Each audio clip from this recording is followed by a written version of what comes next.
Why are we still talking about Trudeau's trip to India 2 months after the trip? India hosted a number of foreign dignitaries. First, there was Canadian Prime Minister Justin Trudeau, whose visit got off to a rocky start. Prime Minister Modi's glaring silence on the visit of Canadian Prime Minister Justin Trudeau to India hasn't gone unnoticed. No welcome tweet, no airport hug, and no joint visit to Gujarat. Ouch!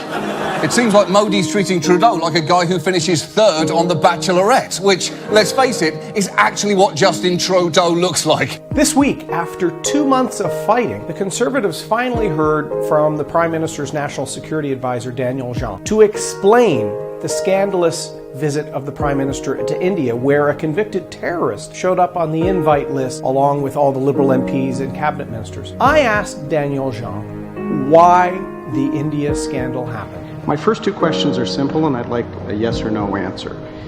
If a Liberal MP had refused to invite Jaspal Atwal to the Prime Minister's events in India, there would be no scandal. Is that fair to say? You're correct, sir. Second question.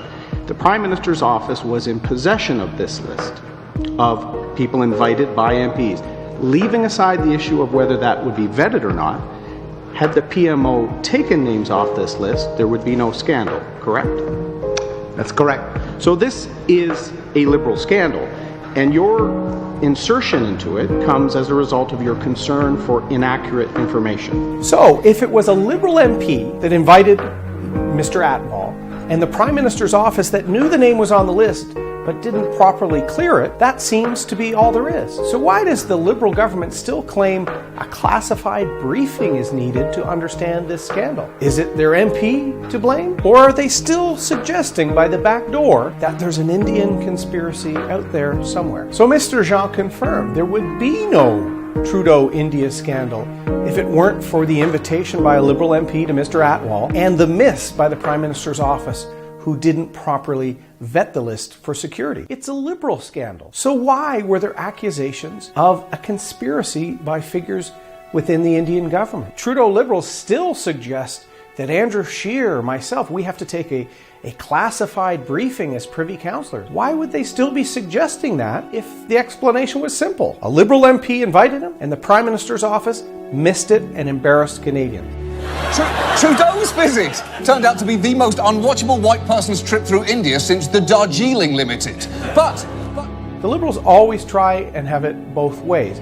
They use a respected public official to deflect from the scandal of their trip. They suggest that it wasn't the Indian government conspiracy, yet still suggest that we need a classified briefing. After 2 months of questions, after scandalous global headlines, after an all-night voting session, why does the Trudeau-India scandal matter?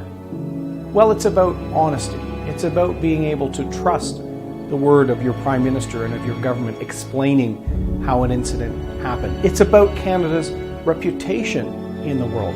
We stand by our allies. We go abroad to increase jobs from trade, to build security partnerships, to fight terrorism.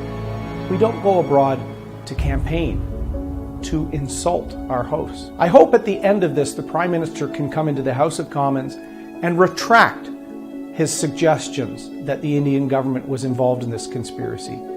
And I hope he apologizes to our friends in India for 2 months of inaction on this scandal.